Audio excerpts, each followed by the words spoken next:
오늘 우리에게 주시는 하나님의 말씀은 베드로후서 1장 12절에서 21절 말씀입니다. 그러므로 너희가 이것을 알고 이미 있는 진리에 서 있으나 내가 항상 너희에게 생각나게 하려 하노라.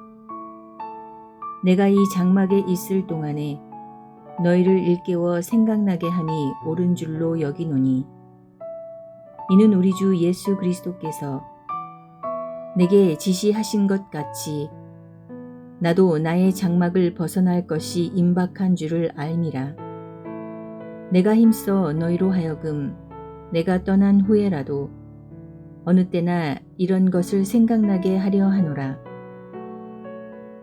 우리 주 예수 그리스도의 능력과 강림하심을 너희에게 알게 한 것이 교묘히 만든 이야기를 따른 것이 아니요 우리는 그의 크신 위엄을 친히 본 자라. 지극히 큰 영광 중에서 이러한 소리가 그에게 나기를 이는 내 사랑하는 아들이요 내 기뻐하는 자라 하실 때에 그가 하나님 아버지께 존귀와 영광을 받으셨느니라. 이 소리는 우리가 그와 함께 거룩한 산에 있을 때에 하늘로부터 난 것을 들은 것이라. 또 우리에게는 더 확실한 예언이 있어 어두운 데를 비추는 등불과 같으니 날이 새어 샛별이 너희 마음에 떠오르기까지 너희가 이것을 주의하는 것이 옳으니라. 먼저 알 것은 성경의 모든 예언은 사사로이 풀 것이 아니니 예언은 언제든지 사람의 뜻으로 낸 것이 아니요 오직 성령의 감동하심을 받은 사람들이 하나님께 받아 말한 것임이라.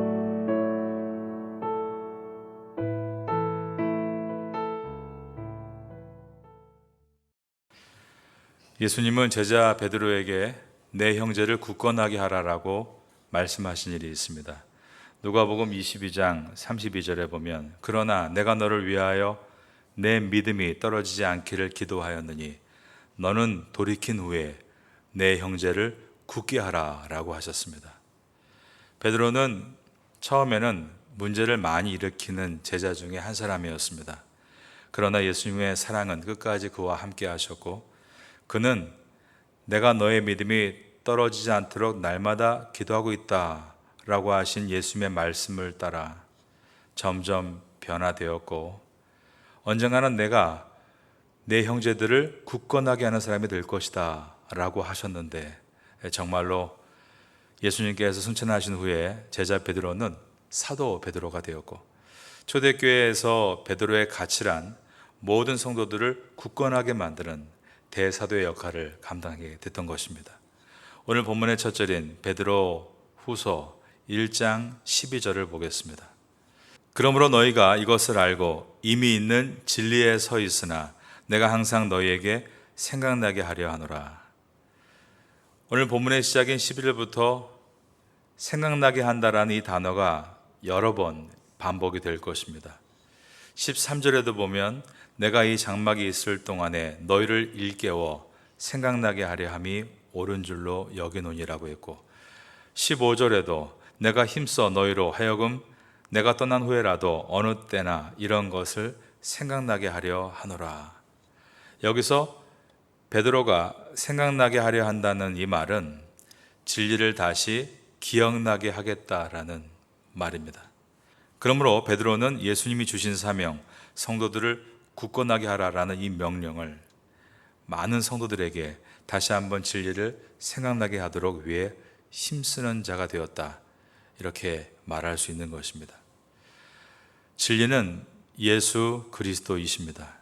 예수님께서 이 땅에 오셔서 우리의 모든 죄를 구원하시기 위해 십자가에 달려 죽으시고 부활하심으로 사망의 권세를 깨뜨리시고 그 은혜의 사건으로 인해서 우리 모두가 구원을 얻게 된 이 진리, 이 진리를 다시 한번 생각나게 하도록 베드로는 그 당시의 성도들을 돕고 있었습니다. 그러므로 성도의 죽음은 이제 불행의 시작이 아니라 불멸의 시작인 것을 베드로는 다시 한번 생각나도록 도왔던 것입니다. 이러한 진리를 붙들 때만이 우리는 침착해질 수 있습니다. 1장 13절과 14절입니다. 내가 이 장막이 있을 동안에 너희를 일깨워 생각나게 함이 옳은 줄로 여기노니 이는 우리 주 예수 그리스도께서 내게 지시하신 것 같이 나도 나의 장막을 벗어날 것이 임박한 줄 알미라. 이 말은 사도 베드로의 죽음이 얼마 남지 않았다는 뜻입니다. 네로 황제의 핍박이 점점 다가오고 있었고 베드로는 스스로 볼 때 얼마 후에 이제 죽게 될 것을 직감하고 있었습니다. 14절에 이는 우리 주 예수 그리스도께서 내게 지시하신 것 같이 나도 나의 장막을 벗어날 것이 임박한 줄을 알미라. 자신의 죽음을 장막을 벗어나는 것으로 표현하고 있습니다. 예수님께서 베드로에게 그의 죽음에 대해서 예언하신 적이 있습니다. 요한복음 21장에 나오는 말씀인데 18절에 보면 내가 진실로 진실로 내게 이르노니 내가 젊어서는 스스로 띠뛰고 원하는 곳으로 다녔거니와 늙어서는 내 팔을 벌리리니 남이 내게 띠띠우고 원하지 아니하는 곳으로 데려가리라. 내 팔을 벌린다는 것은 베드로의 죽음이 예수님과 같이 로마의 십자가 사형틀에서 죽을 것이라는 예언이었습니다. 베드로는 우리가 알고 있는 대로 로마의 십자가에서 처형을 당했죠. 그런데 처음에 이 말을 들을 당시에는 매우 섭섭해했다라고 요한복음 21장에 자세하게 기록이 되어 있습니다. 하지만 오순절날 성령께서 임하시고 그가 진리로 가득해질 때 그는 그 안에 진리의 영이신 예수 그리스도의 영으로 말미암아 죽음에 대해서 오늘 이 베드로후서에서 고백하는 것처럼 그저 장막을 벗어나는 일이다 라고 가볍게 표현하고 있는 것입니다. 여러분, 유목민은 장막을 옮기는 것이 당연한 평범한 일입니다. 이 말 속에는 베드로의 놀라울 만큼의 침착함이 들어 있습니다. 예수님은 진리가 너희를 자유케 하리라라고 하셨죠. 오늘 본문의 말씀을 비춘다면 진리는 성도를 침착하게 하리라 라는 뜻이 포함되어 있습니다. 우리는 어떻습니까? 항상 마음이 급하고 태국말로 짜이런이라고 하죠. 그러나 진리가 우리에게 임하면 진리는 우리를 침착하게 만든다는 것입니다. 우리가 지난 2020년부터 2022년까지 3년의 코로나 기간 동안 어떠했는가? 우린 침착했는가? 그때를 돌이켜보면 우리는 이러한 침착함을 잃어버릴 때가 참으로 많았습니다.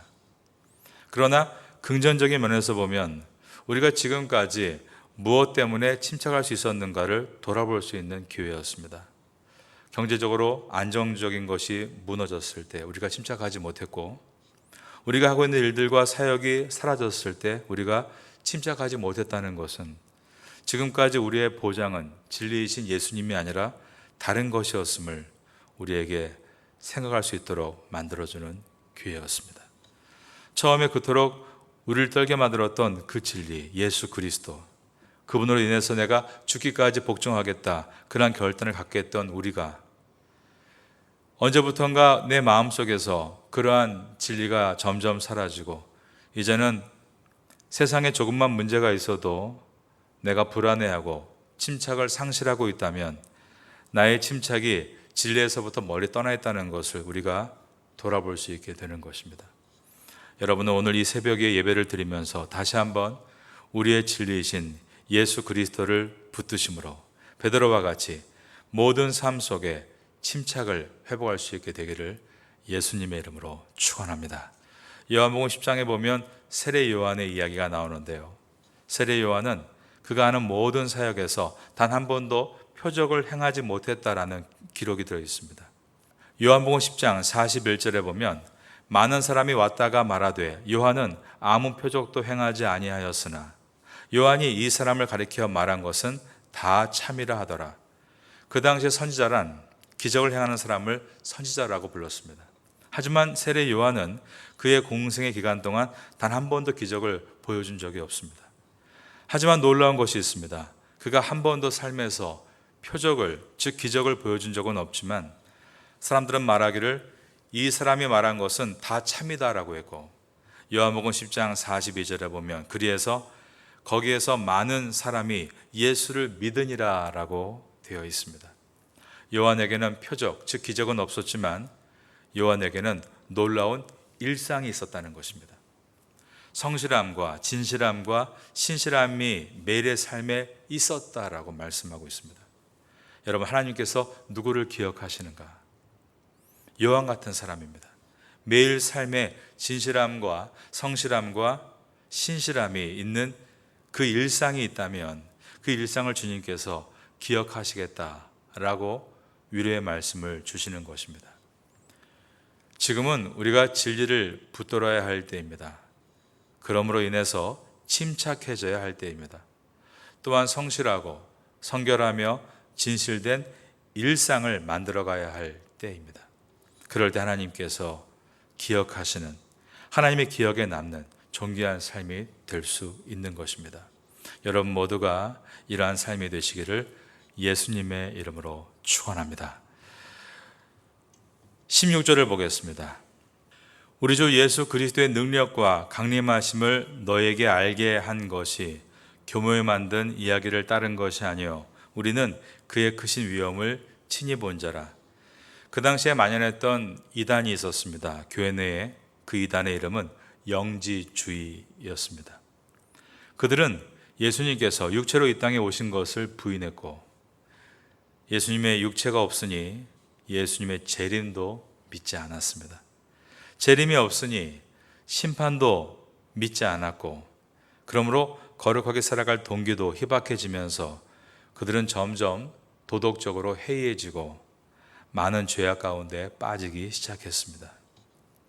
그러나 그들은 영지주의, 말 그대로 자신들은 진리로 충만했다라고 이렇게 거짓 선언을 하고 있었습니다.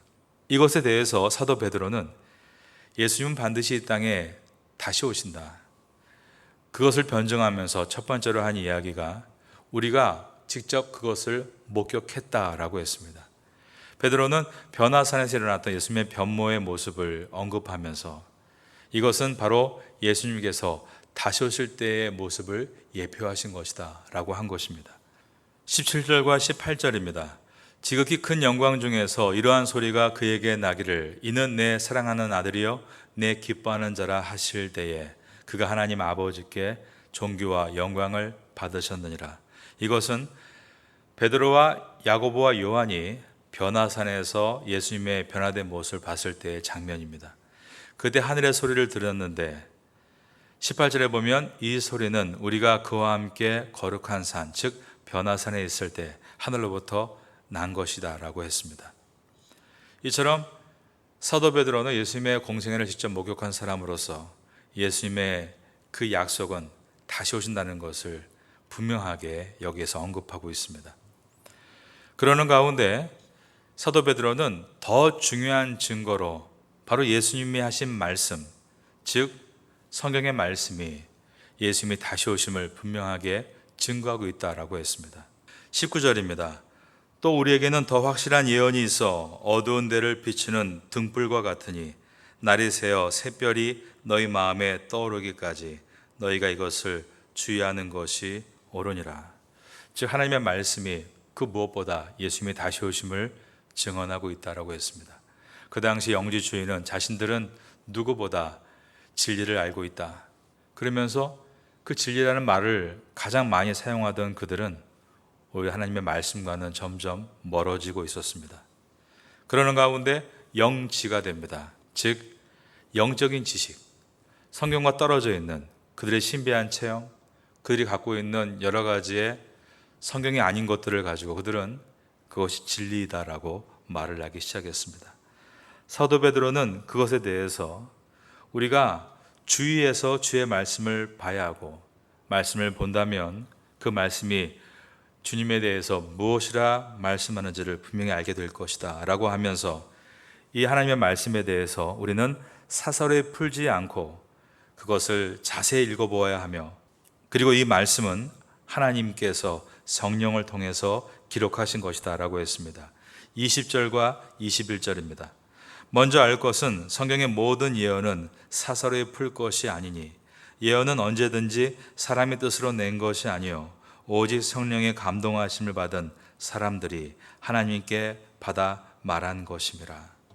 여러분 성경은 수많은 성경 기자들이 하나님의 감동을 통해 기록된 말씀입니다. 창세기부터 요한계시록까지 마치 한 사람의 저자가, 그것도 인간의 능력을 초월할 만큼 엄청난 내용들을 기록했습니다. 그런데 그것을 기록한 이들은 하나님의 사람들이었습니다.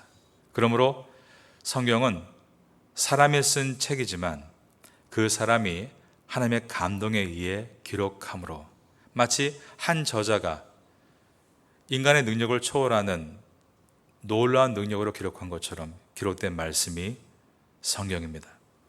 여기에 남아있는 성경의 예언이라는 표현은 미래를 말하는 것이 아니라 하나님의 입을 통해 나온 말씀을 뜻합니다.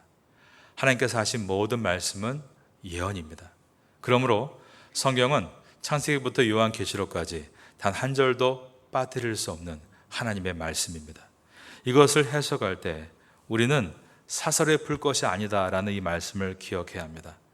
우리가 입맛에 맞게 말씀을 인용하는 것은 매우 위험합니다. 설교자도 유혹이 있습니다. 내가 잘할 수 있는 설교, 재미있게 말할 수 있는 구절. 그러나 그렇게 내가 원하는 대로 내 입맛대로 성경을 뽑아서 이야기하다 보면 우리도 영지주의에 빠질 오류가 발생하는 것입니다. 하나님 말씀은 처음부터 마지막까지 하나님의 입을 통해 나오는 예언의 말씀인 것을 잊지 않고 한 절 한 절 쓰고 읽고 묵상하면서, 그리고 그 말씀을 가지고 기도할 때 바로 그때입니다. 하나님께서 우리 기도 가운데 우리의 심령에 성령을 통하여 레마를 주십니다. 그 레마가 폭발적으로 일어날 때 이 모든 말씀이 우리 안에서 우리 인생에 맞게 일어나기 시작하며, 어떤 사람에게는 두려워하지 말라는 말씀으로, 어떤 사람에게는 앞으로 달려가라는 말씀으로, 또 어떤 사람에게는 포기하지 말고 인내하라라는 말씀으로 우리에게 찾아오게 되는 것입니다. 이러한 은혜의 말씀이 우리에게 있을 때에만 우리는 이 땅에서 소망을 잃지 않고 끝까지 우리 인생을 완주해 나갈 수 있습니다. 사도 베드로가 죽음을 앞두고 자기 인생을 장막이라 표현하며 침착하게 하나하나 마지막까지 베드로후서의 말씀을 이어갑니다. 우리도 오늘 하루가 베드로와 같이 침착하게 주신 일들을 잘 감당하면 좋겠습니다. 매일의 일상을 통해 그리스도의 영광이 나타나고 여러분의 삶에도 더욱더 견고한 신앙이 자라게 되시기를 예수님의 이름으로 축원합니다.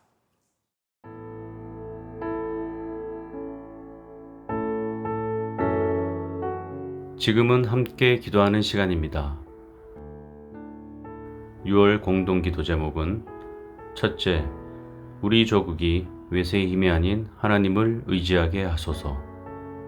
둘째, 조국교회가 사명을 잘 감당하도록 힘을 주소서. 셋째, 태국교회가 부흥할 수 있도록 역사하소서. 넷째, 세계 한인 목회자 디아스포라 포럼을 은혜 가운데 잘 마치게 하소서. 말씀을 붙잡고 기도하는 귀한 시간 되시기를 소망합니다.